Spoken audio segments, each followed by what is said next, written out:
Besnik Vrellaku. Welcome to the podcast. Great to have you on. Besnik, you are a serial entrepreneur, but your current venture is Salesflow.io, of which you are CEO and founder.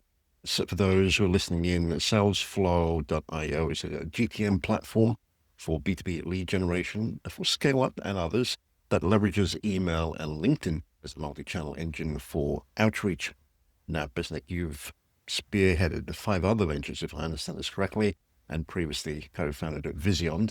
There's obviously a lot happening in this space that we could explore, but for you, for people listening in as well, just to give you a bit of an idea, Salesflow currently serves well over 10,000 sales and marketing users, and you've got a team of 40 plus or more. Would that be correct? Yeah, more or less. Yes, that's absolutely correct. And pleasure to be here, by the way, Vinay, first and foremost. I'm excited to dive into a lot of things. Well, that's correct. Yeah, it's just the B2B, anyone that needs lead generations from a freelancer to startups, to scale ups, to enterprise. We've broadened our horizons. Right. So I'm curious, given your journey, what was it about a B2B lead generation that kind of stood out to you as a problem that needed to be solved, given that there were I'm pretty sure there were other players in the space at the time. And has that thinking around the issue evolved since then to what it is today? The first sort of part of your question, I think, why lead generation and B2B business, but when you look back to, I had over sort of 8 plus MVPs that I created beforehand. So I just knew all of them had one strong correlation: is how do you find an affordable way to acquire cheaply, in a cheap manner, an effective manner. And that, for as a consistent bootstrap business, that became the cornerstone to what led to being Salesflow. So that's really, I wanted to solve first my own problems in the previous ventures that led to actually finding, hey, how can I get CAC to $10, $20? We know that spending budgets and ads and beyond, you'll end up spending $500 to $1,000 per CAC, per acquired lead, never mind customer. So I think that became just a cornerstone reason.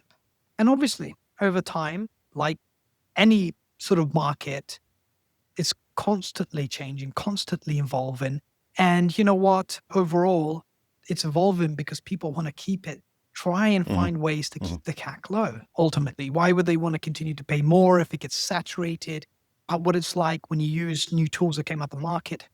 It's the kind of honeymoon stage of tools where you are getting incredible rates compared to any other channel. So that's what happened is over time, that saturation, it became more saturated because a lot more people, even like ourselves and others who compete in this space, it just then that dilutes the opportunities of response rates, which it becomes more expensive and the rates go down and beyond. I think that's one of the reasons we molded into multi-channel. And that was our first evolution, so to speak. Thereafter, I think now it's just about, hey, how can you continue to do that through other smart methods? Now it's about data, not just workflow automation. Then it's about how we're using AI to be able to reduce and get more versus hiring more SDRs. So all these kind of questions now are being brought up and we're doing. And there's a lot we could unpack there, but perhaps on a personal note, first off, given your journey to date, what would you say is your personal area of strength? My personal area of strength. It's a difficult one to quantify, if I'm honest. But I know for sure that in a bootstrap world, you have to have this level of perseverance and creative resourcefulness is the word, is how do I put 2 scraps together to create something of value? And it's about piecing things strategically creative to be resourceful. And that's one of the key things about like the bootstrap mentality, and is that you have to be really, rather than putting money to a problem, you are actually really being cost effective to solving things. So I think for me, it's about how do you be creatively resourceful in solving problems. And that's, I think, from a bootstrap perspective, is an absolute necessity to thrive in that kind of model. If a lot of business owners or growth teams are looking at to do so. And in that area of strength, what would you say is something that businesses don't know but should?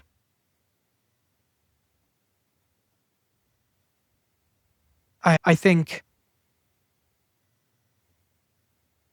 if I was to find a correlation, because everybody's different, but if there's a theme what I've noticed where businesses are, let's pretend that humans are an AI model, right? Each AI model has been trained as humans. I've been trained and conditioned in a particular way through the books I read, my circumstances, my own personal life experiences. And then they try and prompt themselves in doing something that does not fit their data set. What I mean by that is a lot of businesses that I'm speaking with are not always aware that they've just spent 10 years working in finance and then go and create a marketing tool. And I've seen this quite a few times. I'm like, okay, fair enough. It's not, I don't have a generalist that this is the right approach, but I think a lot of businesses may also lack the self-awareness when they make key decisions and don't know when to find the right time to seek advice based on what data they have internally.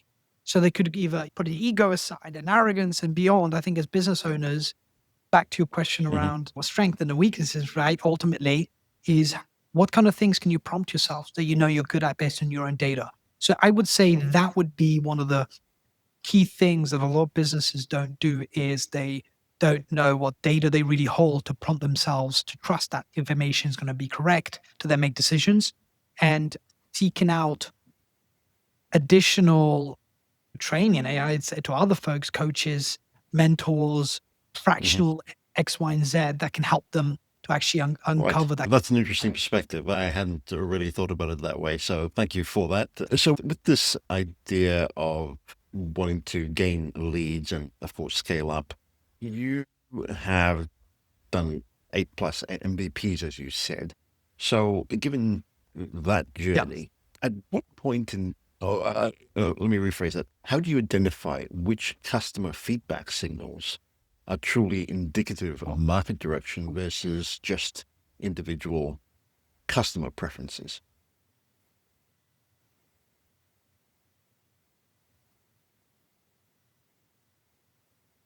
Look, I think there's two types of feedback, right? Quantitative and qualitative. Ultimately, this is a marketing 101 focus group research, right? So you can choose to send up a survey and just get a 1 to 5 and your net promoter scores and beyond to be able to understand that. Or you can sit down and talk to customers and get qualitative data, putting that together to be able to really identify not just the buyers, but the end users, because sometimes you go to CEOs who may not even use the company, but they may make the consensus. Really, so I think it's about how are you using different perspectives to draw up and drum up feedback that benefits the user, but also the decision maker. And I'm not talking about budgets here. Do you have any companies who want to use our tool, for instance, have come in the past when we developed on this, RevOps, for example, right? Or the salespeople we love to do the RevOps are like, hold on a second, how am I going to sync this to my CRM and other tools? Then the CEO will be like, hold on a second, how can I do access control systems and beyond? So I think you have to get a 360 dimension of feedback to cover blind spots so you can actually target a particular segment that will have these objections. Vaguely speaking, that kind of would be it, unless you want to. That's an interesting perspective, this 360-degree perspective of what it's like for your customers. How do you go about doing that, given the different players within each organization?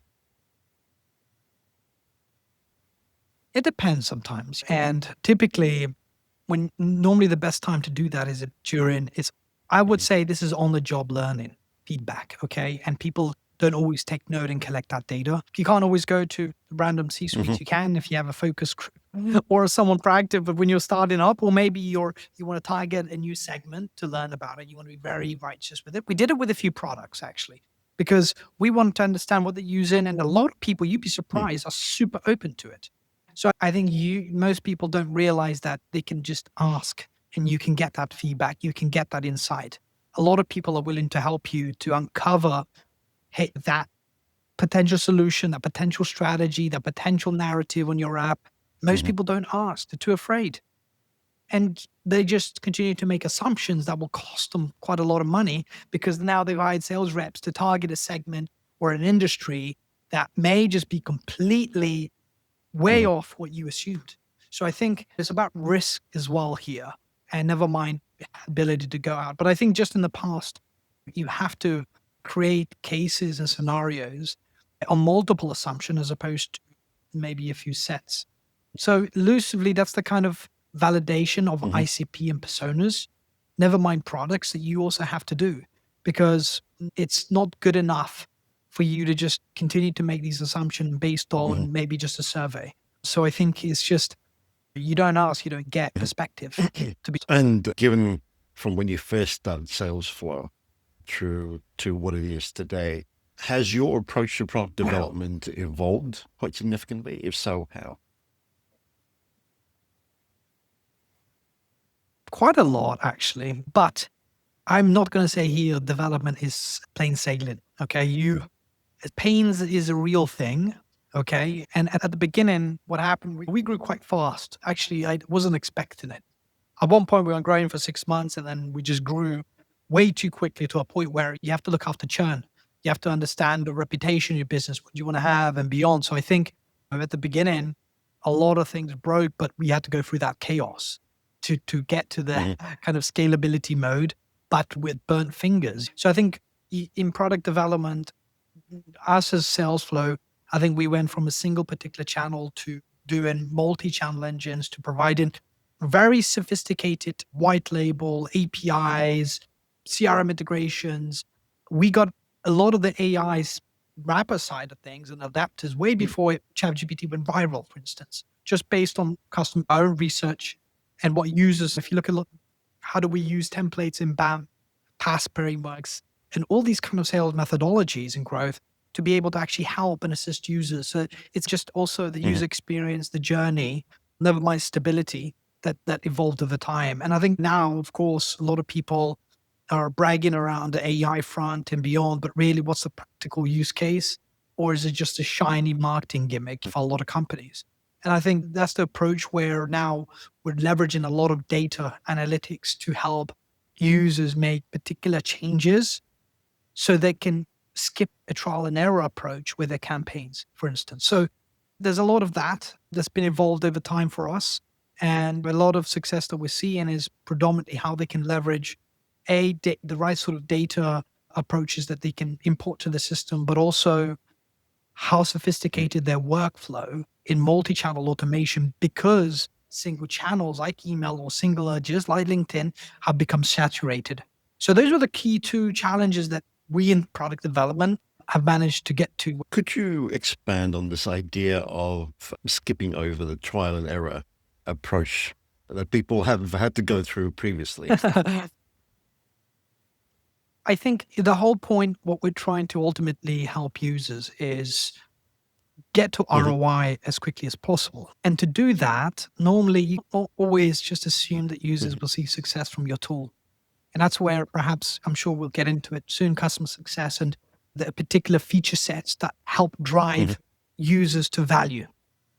And that's why particular features, hey, how you manage your inbox and responses, how are you creating the right copy, how are you enabling the automation of syncing up your lead list into the CRM seamlessly for you to better, quickly drive more deals and pipeline for your opportunities. So I think it's the fact that we've pushed in a lot of this particular features is to indirectly drive them to value and providing them enough prompts to be able to get there. So I think that's what it's about, and you do that indirectly, right? Normally, when you look at Salesflow, technically, Salesflow is a framework that I had in my mind based on my own experience in the world of business and sales, put into a piece of software as a strategy and delivered to users.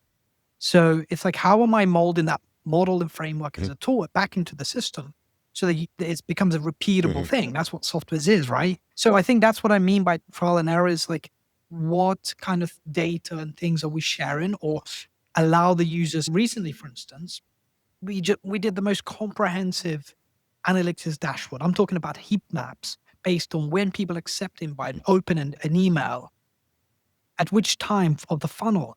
And this data naturally ultimately we advise and educate users when they can actually then adjust the campaign settings. Even small experiments like that, when they're doing A/B testing, can move the needle to from, let's say, 2 to 3% of a response rate. And that's what extra, maybe 2 to 10 different opportunities per month. So I think these kind of things, you can't expect users to do themselves. They're too busy selling. So I think that's what I mean by, hey, how can you assist them to get to value quicker through these particular Very options? interesting. As you were talking, I couldn't help but wonder if we're moving, or if we've already moved into a space where platforms like yours are pretty much doing what SDRs would normally do.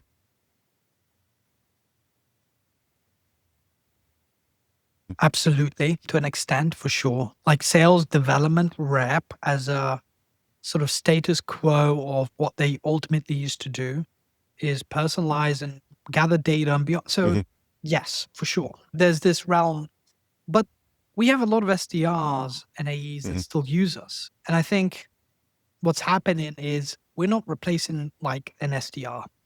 We're forcing the kind of the whole job description of what an SDR definition is. I think that's probably, if anything, we're just saying, oh, you actually belong here now, because these kind of tools didn't really exist maybe 5-10 years ago. Then it's a natural evolution for the role. We've seen a lot of roles, for instance, where AEs are now full cycle because they don't need an SDR, but they're still doing so. They're also allows, that's where the cost savings for organization comes in, because software is going to bring you value in increasing money or saving you money and also saving time ultimately. That's the whole point of software and automation. I think that's what's happening, is that difference of impact of a genuinely valuable software piece is allowing businesses that difference. And then they can put that to use elsewhere, or, hey, you increase your margins because you reduce your, SDR workforce by X percentage.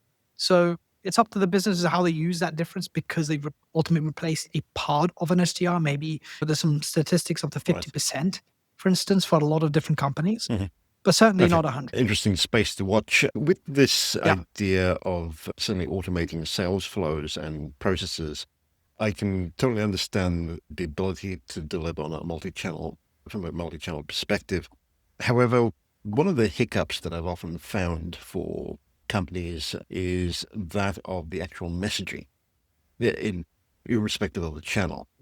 Do you find that to be a key issue in the success of a company in order to achieve their business objectives? And if anything, are you able to help them in regards to that?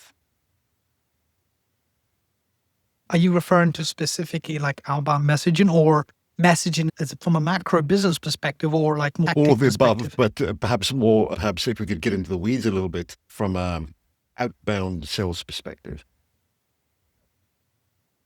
Understood. No, I'm just curious, because we've had even our own pain points about, hey, persuasive language, communication. You've got all these sales methodologies out there that exist in, for example, there is no one size fit all policy to messaging.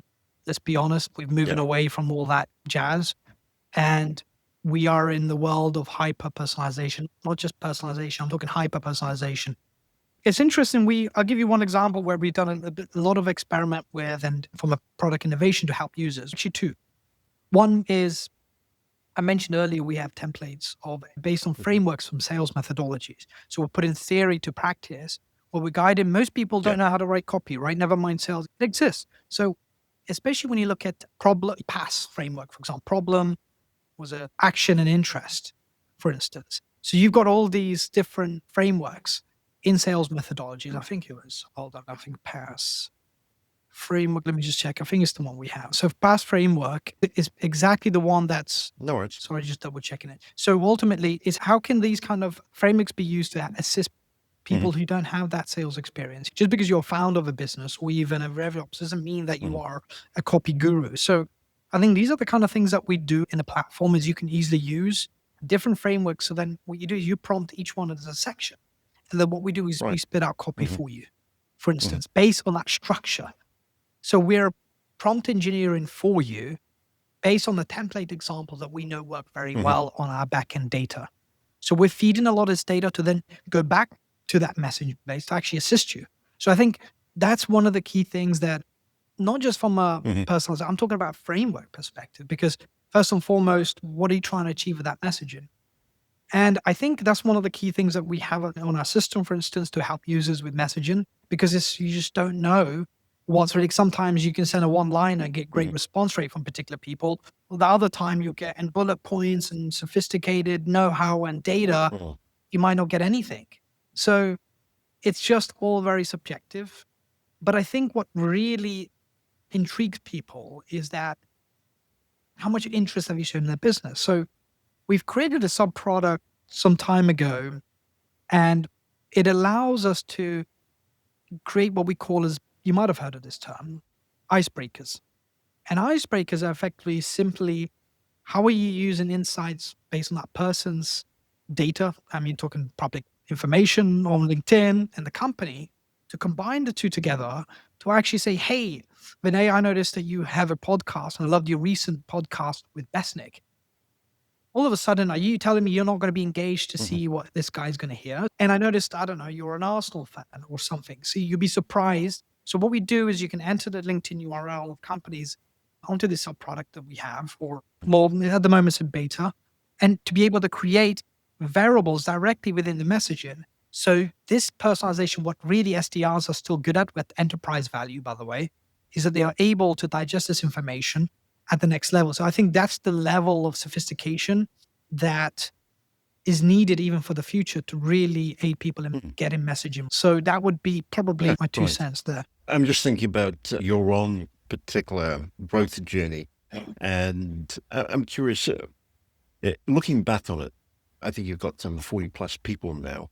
What would you say are critical decision points in being able to bootstrap Salesflow to what it is today?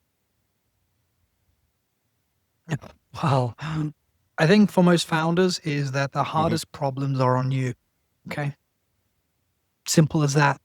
The hardest ones I'm talking about, the hardest problems are always going to be on you. Do not expect other people to solve them, no matter how talented or good they are. The hardest problems that are inflection points of the business Mm-hmm. or black swan events of the business. I'm talking about whether it's COVID or tech recession, or I don't know, some company decided to remove an API you were dependent on, or Mm-hmm. anything. It could be anything. And I think these black swan events that you're going to have to solve because you need to get to that next growth curve, because a lot of it can stun your growth. These kind of events will stun your growth and could kill you. Very simple. So I think that's my first key thing to leaders, because they could be executives, not just founders out there that have to solve within their field black swan events themselves. The other thing I would say is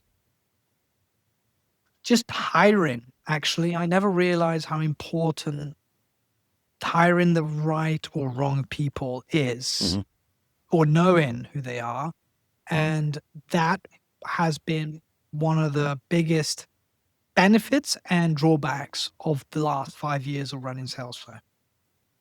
So I would say that hiring, you need to understand if you're growing, you started to make some money or growing a team, whether it's a department or Mm-hmm. your executive team and beyond, you need to get very good at sourcing people, finding people. I would hire myself and search for Mm-hmm. AI engineers, or I would go out and find the right people. Or sometimes I wouldn't care if I spend 12 grand with a recruiter fee just to get me Mm-hmm. a good candidate for my role. So I think a lot of people would rather just skip scraps. I did that at the beginning. Don't get me wrong. I've hired the best, the worst, the middle, everything that's happened in the business. So you obviously you burn yourself a few times to understand what the ultimate fine tuning is for Mm-hmm. hiring good talent. So I would say that I just over time gotten relatively good about sussing out good from the bad players in the business. And I'm talking from a business perspective, not personal here, right? It's about the good Mm-hmm. performers from the bad and beyond, right? So I think that's going to be key Mm. cornerstone to anything. So I would certainly say those two things. And you'll have to remind me of the question No, again, but you've certainly spoken to it. The question was, what would you say were the critical decision points in bootstrapping Salesflow to the size of the organization that it is today? yeah, got it. I think it's just decision points of these hard problems and decision points of key hires. You mentioned a little while ago about a time where growth was stagnant and then you took off in terms of growth faster than you were expecting.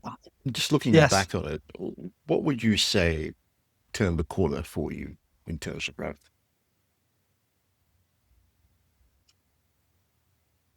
To be honest here, so this was 5-6 years, 6 years ago, right? So it was some time ago, but I think it was just about how are you going to work with others in the space, in the community, shout loud for you just to grow? So I think most people, it's my favorite topic is to talk about experimentation. Okay. So we ran many growth experiments, or I ran a lot of different growth experiments. And most people just assume, I hope this will work and done. But before we entered that inflection point where we ended up realizing that Facebook groups were a channel traction of growth, right? Because it was literally towards Christmas, the end of the year, and I was last of the fund, so I had to grow. I had no choice. But before then, when we got to that stage, I had so many different experiments that didn't work. So at least I knew what my next hurdle was going to look like to attack it. Because if I didn't do those previous experiments, I wouldn't come to the one that's actually going to yield the right growth. So I think ultimately it stems from experimenting righteously to lead to the channel that has the right CAC and the metrics for you, has enough volume. We're a transaction model, right? Not enterprise where sales cycles are 6-12 months. So we needed enough volume to be able to make sense for this channel to work well for us. And that's what happened. Right. So with your approach to experimentation, there is a traditional, perhaps, ICE model of listing out potential experiments, making a bit of a hypothesis and trying to gauge which ones would merit attention first of. Are you using some variation of that? What have you found works for you, given your growth today? In terms of like channel, what works, customer and that fuels your experimentation focus as well. I think it's a culture. I think you have to create. It takes a lot of discipline to be able to do so many different experiments to get to the right channels. So I think what fuels it is just simply having a culture across teams and departments to be able to have this mentality. It's a framework. It's a culture thing. I think in bootstrap companies, you have to experience so many different channels before you double down and put more money, because you're limited in resources. Like, how much cards do you have to play? You're gonna have to do it before you then double down on the next round. So I think it just stems from culture, and I think a lot of it just discipline in numbers, and naturally get into grips with others that know other particular channels equally to work collaboratively to find the right channels for experimentation. So it's certainly, I know it's an elusive answer to your question, but I think most of the time it's not at the beginning, you just not like you've got this perfect plan, but these are the 5-10 channels that you want to work on. And then you go at some of these simultaneously, what we call as marketing sprints or experimental sprints for 2 weeks. I'm not talking about 6 months level. I'm talking about 2 weeks to a month of sprints in marketing. It's like marketing having the same methodologies as development would. Like, how much story points and development days that you will spend per particular action. You start to get data, then you understand the velocity, the impact and input of different people and beyond. So I think it's the same kind of mentality that you're going to have to use in marketing and commercial to have this agile mentality. And you talked about having a culture that allows for experimentation on an ongoing basis. How do you go about doing that? Is it just hiring, or are there specifics within the company that you do to reinforce the culture? I think ultimately the way we do it is first lead by example with the team. Like me, myself, and my CEO, Chintan, we sit there, we do all these numbers and particular things. You've got to lead by example. Very simple as that. So once you do that, you give that to the department, all of a sudden, at least they have a guide about what to do next, right? These guys are not experimental gurus. So to do that, you got to lead by example by having this mentality. And all of a sudden, now you have a new standard. So once you have that kind of standard, realize you're increasing the bar about how to do things, then this will trickle down to other departments. And this will then in turn have a lot of other people have this mentality, what I call as department sprints, effectively, which is experiment. And then what you do is now you're feeding back very quick feedback, because also experiments and sprints is also about speed and getting that information quickly to get to the core channels or messaging rights or whatever it might be, but department to that lead to that ultimate goal in your KPIs that you're trying to achieve. So once you start having that sprint and then communicating the company updates, everybody understand how the velocity and the momentum you're creating amongst your culture and your team ultimately works. So I'd say really it's about those kind of few things, reinforcing that different policies if you want to. Depends how you're structured, your overall underlying culture. But for us, it's just an organic thing that just becomes second nature, but also it's about reporting back, the expectations of reporting back. Then people will have to follow suit ultimately as you go on. There's no one size fits policy again for a lot of this. I think it's just about beginning slowly one department and then branching out ultimately. So agile sprint culture is, I think, will continue to be contagious from development mentality all the way to marketing, CS, sales even, to be honest, and beyond. Okay.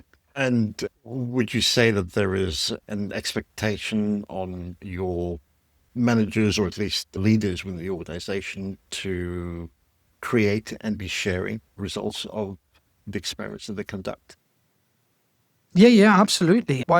That's one of the core cornerstones to doing these experiments is to also know what didn't work, because then you know exactly the kind of the intel, how you ultimately you're trying to get to the value prop. So the feedback is the core cornerstone of the whole experimentation, because you know what you're going to reduce budget from, maybe, for example, or where you should be reallocating resources. Okay. And is there a place where a lot of repository, as it were, of experiments? And I'm just asking that because it's one thing to kind of catalog things in a team, but for someone new who comes in and perhaps has ideas that have been conducted in the past, how do you weigh up the costs, the pros and cons of revisiting that idea in perhaps a slightly different context compared to what was conducted in the past?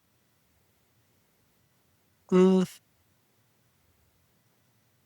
it's elusive answer, really, to be honest with you, because I think it depends. It's like saying when you read a book from 10 years ago, all of a sudden it just comes to use in long-term memory. Have you ever had that? It's the same thing now. You don't know when you might need it. You never know where things might adjust. And let's say maybe you don't have a budget to launch down, but at least you have an experiment that you can use for the future investors, where this is what will happen if I put X amount of money in. So there's so many use cases that you could use previous experiments, or if a new strategies that you're trying to do. Why have some companies also that have a new hire or new people that want to do same kind of things, where you want to waste another 6 months of doing this kind of experiments if you have new people and transitional organizational needs. So I think ultimately each company, for me, we do or die, to be honest. Okay. That's our mentality. Like, at least we have to make some reference points or a benchmark. Whether some experiment is good or bad, that might be a good use case. But otherwise, it's do or die, and we move on. Interesting perspective. I'm also curious about how you balance resource allocation between, say, maintaining existing products and developing new features. I think a lot of it, look, it can come from your own vision. It can come from your customers, your key big clients have many requests, and your potential deals. Those are your three categories where innovation comes from. And yeah, you know what I mean? Or the market. Typically yourself comes from the market, and the fear that comes with it, and the potential competition and everything with it. But I think you have to prioritize the three collectively, because normally your vision is more long-term typically, and what you want to do, what you believe is right, versus, hey, I got a retention to solve. I've got existing customers to be able to service. And at the same time, I got deals to close. So finding a balancing act between the three, it will sometimes, if it's deals and they want a particular request, we're like, look, hey, we can deliver it if you sign with us, make a pledge agreement. And then now all of a sudden we de-risk our strategy to invest the additional developers just to get it done. Or if it's existing clients, to be honest, as long as expectations are managed very well and ahead of time.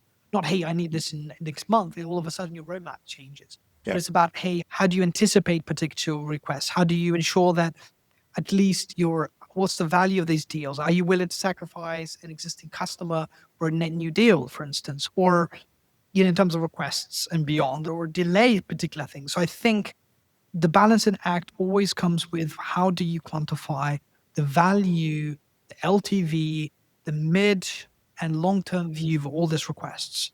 We've had, even in the last year, we've had so many different between those three key pillars of product innovation and where they typically stem from. And we've always had this mentality of how do we play that balancing account? How do we do better expectation management between existing customers and also potential customers that we want to drive forward? We know, though, our existing customers are always a priority, typically, because it's more expensive for us to lose customers than to try and always gain new ones, the standard motto. But so that's always been the request. So we know we're going to squeeze a couple there in our sprints or roadmap. Then, of course, we try and understand collectively in our both post-mortem analysis development, but also with our CS team, to be able to understand what's the biggest request, what's the deal sizes against all these requests, to quantify prioritization. So I think prioritization is probably one of the hardest things to try and juggle, because you don't know particular future deal flow that will impact your revenue in the future, or the opportunity costs of delaying something in product. So it's always tricky balancing act between, hey, what's the value of existing customers? What's the future pipeline opportunities that you're going to either sacrifice or take on and reprioritize based on those commits? Is there a framework or particular metrics that you use to prioritize? You have to trust also your team to be able to understand a lot of different clients, right? Ultimately, they know best about it. Somebody's shouting the request, or someone's just kindly asking you if you can consider it in 6 months. So you have to really understand the tonality of customers and whether in the health score, ultimately, if we talk about CES overall in product innovation, because if you look at existing customers, so it's about, normally you have to look at the health score of these customers. And are they going to churn? Are they not? Or can you go? So I think it's about understanding the tonality, their appetite, and their loyalty to the business, whether they can wait maybe another quarter or not. And of course, the other one is the deal value and net potential because if you know these clients are growing, you're not just losing that customer for now, but you're losing the future growth and expansion opportunities from that customer in the future. So you're going to have to factor things like that in. But otherwise, if you look at net new opportunities, there's a lot more risk here. So you're going to have to take a few bets as a business. Sometimes you can succeed in a business and say, do you know what? I'm going to take a risk on this particular partner or this particular company that I know that they will bring in their supposedly 1,000 plus users. When it ends up being 100 users, in which case you probably have to wait another year before you start seeing actual profit center from that particular customer. Right. And there are other times where you take a bet and you've rejuggled everything, ended up growing massively. So I think it's like business risk overall and decision making that you're going to have to take, I feel, like you would with doing a business. You're going to make these bets, internal bets, to ensure that, hey, a lot of this feature requests and all the development resources, it's like when you're a fund manager. What do fund managers do at larger scale in private equity? They'll take bets in particular companies, restructure it, adjust but you got this cash as a business owner or as a department head. How can I use this resource accordingly, allocate it? And then sometimes you got to take a few calculated risks. And that even includes in product. Because sometimes I've seen companies also that have done a lot of advisory work or we've invested in the past. They took a particular route in product direction that completely were against their customer needs.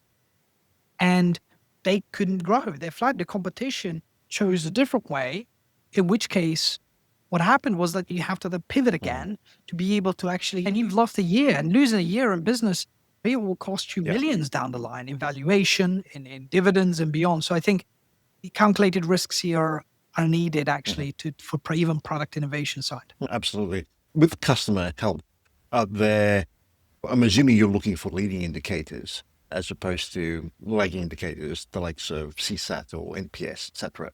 What could you share? I guess a couple of these indicators that you're looking for in terms of a customer health. Yeah, it's just each business model is just so different, right? In our case, is what's the aha moment of businesses, right? Let's say whatever software it might be, for example. But for us, it's quite clear how many meetings and leads are we getting for our customers. Very simple. Forget all the nuts and bolts of whatever the software does and beyond. But does it generate pipeline? Does it generate new deals being closed so they can stick around, get ROI from the tool, and just use it for the next 2, 3, 5 years? Right. So that's the primary. And then, of course, normally the health score starts to jitter around what's the response rates, connection rates, open rates. How long are they logged in? Are they not logged in? Have they even set up multiple experiments to see better success, for example, from their campaigns? And then we aggregate this even across the teams to be able to then, where we feel is, because you have to learn from macro health scores across other customers, what's the benchmark for a successful customer to have, I don't know, a strong LTV. And then I think you have to correlate that, use that data to then either adjust your metrics and how you're calculating the health scores through those particular metrics, or simply you're going to have to take in the initial based on your own experience and then begin there as better than nothing. We have to use tools and systems to do that, by the way. We're not a corporate company. We're still relatively small team, but I know a lot of customers are small, but or even small or even larger. They have to use particular tools. There's so many Red Hat, Custify that we use typically. There's other tools out there to be able to then send all that product data that you have. Maybe if your services, in this case, it might be a different story because not everyone is a software company, right? But at least in the B2B world, regardless, you need to be able to. So those are more or less, just without sidetracking here, those are the key indicators for us. And you have to drill down what leads to those key indicators or not. With the onboarding side of things, really the aim is to get the customer to see value by providing them with meetings and sales calls. That would be the aha moment you're driving toward. I'm sure listeners have in their minds a few other platforms, things like that have been talked about more recently. I'm thinking of Clay, Instantly, Persona, etc. That uses a lot of ChatGPT related AI type information. How are you incorporating or defending your position, so to speak, in relation to all the developments that you're seeing happen around you? So I think it's just, I don't know, like we tackled the SME world, right? There's 30 million plus SMEs, businesses in the United States at least, never mind globally. It's 36 million people that, could benefit different softwares across the world. And each business is very different. Each business has a particular viewpoint about whether they want to use multi-threaded inboxing and multi-adjustments. And then, of course, so I think every business case is going to be different. Every CAC, it's different channel that you can get to that 36 million companies is going to vary. Some do it better than others. Others actually, some have better margins. Others look better in front, but others I have better margins because those channels are different. So I think it's all subjective and relative around revenues and VCs, non-VCs, or bootstrapped. But I think it depends on the way I see it is that it's a good thing overall. Always competition has led the kind of adjustment or enhanced the ability to continue having that response rate. Clay, for instance, we integrate even Clay ourselves, for instance. And the fact that they can do a lot of waterfall segmentations of emails and enrichments, that just benefits our users. So there's huge amounts of bonuses there around complementary technologies. I've worked with and advising collectively with competitors, and we shared know-how and know-how. So there's so much ways to look at it. And I think that would be one of the key things that you can gain from the evolution of the market is actually will help you to preserve that 5% response rate that you had 6 years ago through better AI, through better personalization. So, because if imagine that just never existed and just continued, that response rate and that value will just diminish. So actually what's happening in the evolution technology is that you're able to preserve and grow your aha moments. Do you see a platform like yours not just being used primarily for B2B lead generation, but also for things like customer retention? And I ask that simply because one of the issues that companies seem to be running into is being able to personalize their ongoing content and messaging to their specific users, as opposed to the general company updates and the feature updates, etc. Is that a bit of a use case that you've entertained or see possibilities with? I totally have, and it's a valid question for because yes, people do upsell in their sales or they are consultants to the space and beyond.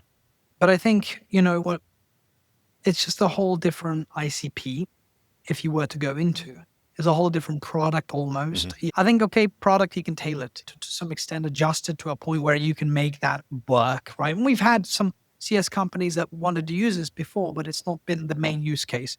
Going that direction, if you look at all these companies like Customfire, like Red Hat, all these other companies that exist for customer success, like there's a reason why they specialized in that area and they have a lot of playbooks that we use ourselves right now because you need integrations with your intercom and you need integrations with your product and mix panel and Google Analytics to then better understand how to automate even CS activities, just like SDRs.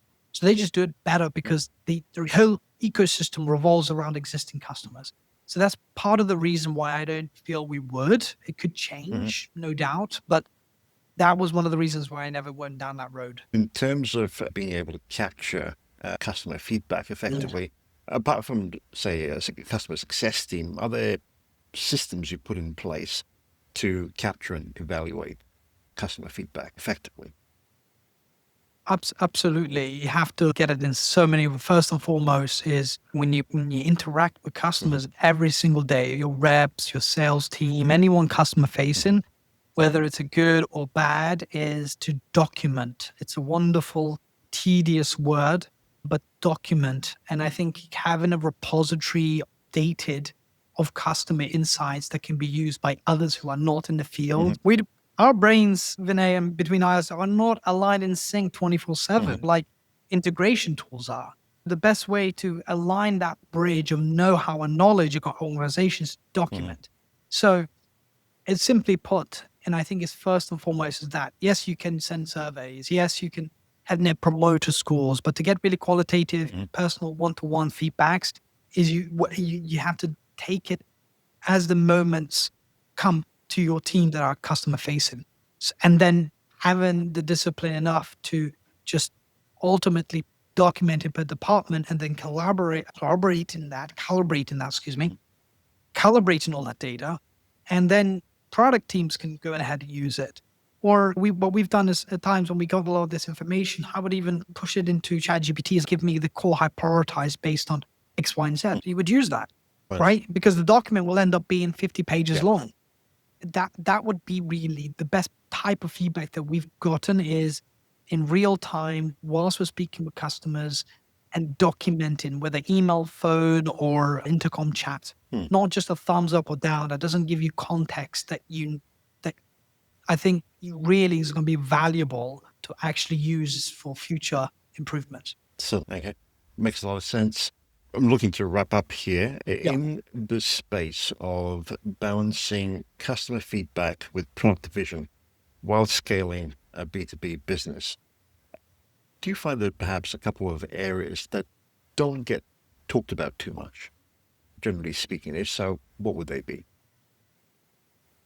Would you mind rephrasing that question? I'm trying to understand exactly how to word. Sure. Is there another way you can put it for me? So when you're looking at scaling a business, you've got customer feedback, which is important, but you've also got the vision for the product as well. How do you balance the two while ensuring growth? Yeah, it goes back to those three core pillars that I mentioned before.